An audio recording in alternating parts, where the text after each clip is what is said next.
Hello everyone, it's Kevin here with another edition of the Red and the Black Football Show. Well, the boys took on Oxley United, finished a goal apiece. Austin Boardman got the goal for BARDON LATROBE. Yeah. Apparently the boys couldn't hit a ball on the backside with a dish full of wheat, or left their shooting boots at home, or whatever analogy you want to use. They just couldn't score.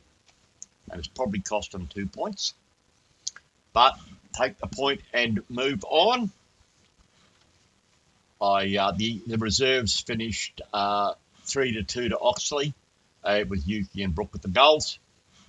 Did catch up with Russell. Here's what he had to say. G'day, Russell. How are you? Good, thanks, Kev. Very good. A bit of a frustrating game last weekend.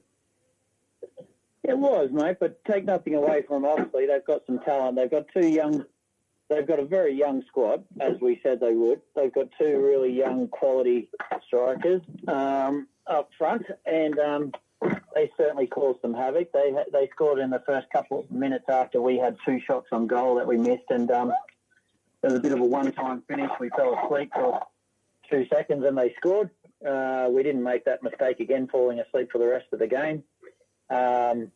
They're back to absolute quality as well. One of them's a Premier League New Zealand player, and they've got a very strong right winger who played for Southwest Thunder. I thought we dominated in midfield for large parts of the game, but their energy level keeps going. I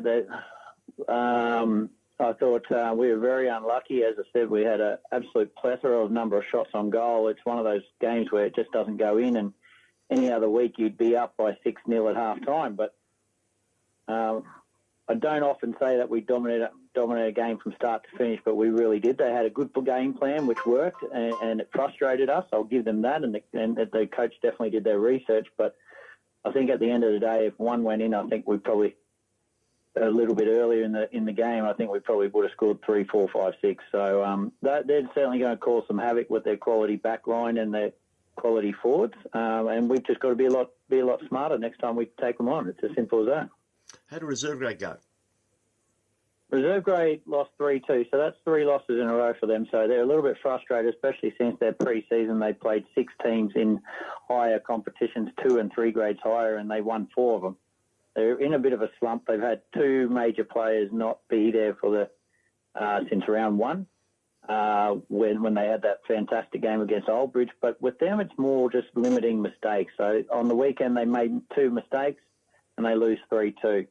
The week beforehand, they made 2 mistakes. The Oldbridge game, they made 2 mistakes. If they can just limit that and go in with a bit more confidence, they'll win 1. They'll win probably about 7 in a row. So it's certainly not dire straits from them, because they've got talent all across the board and they're staying very positive, and we're still getting the numbers to training, and they're all learning and listening. They are a young squad with a couple of older heads, and the older heads just have to take a bit more of a leadership role and cement that core a little bit better, and then the results will turn around, because like the top team, they did dominate for large periods of the game. They just made some errors and the heads dropped, and they've got to just control that and realise this is football and go on with it. Who you got this week? This week we've got a tough outing in Pine Rivers. As everyone knows, last year both Pine Rivers and Bardon fought out for that relegation spot, which never ended up coming. Pine Rivers have made some changes this year and had an early win against Westside, 7-2, and showed that they're a real force this year. Last week they played a heavyweights in Yeronga and only lost 3-2, so they're sitting in 5th place with a game in hand. They will be very, very difficult, especially on their own home paddock. And there's a lot of culture from that club. They've been around for a very long time. They've been as high back in the 4X League days. I remember them, and they're trying to work their way back into a higher grade. So we're certainly not going to take them lightly. We've got a couple little players that need to pass or a couple quality players, I should say, that need to pass a fitness test to be able to get through the weekend from injuries from last week. But as you know, we've got a lot of depth, and we've made a couple of changes just to rectify the issues from last weekend, and they've learnt a lot, and I expect the result this weekend. I wish you the best of luck, mate, and looking forward to hearing the result. Thanks, buddy. Appreciate it. No worries at all. Yes, Russell, happy with the point, but probably would have been happier with 3. The boys head to the Moreton Bay Shire to take on the Pine Rivers Predators. Wendy Allison, that's at 5 o'clock.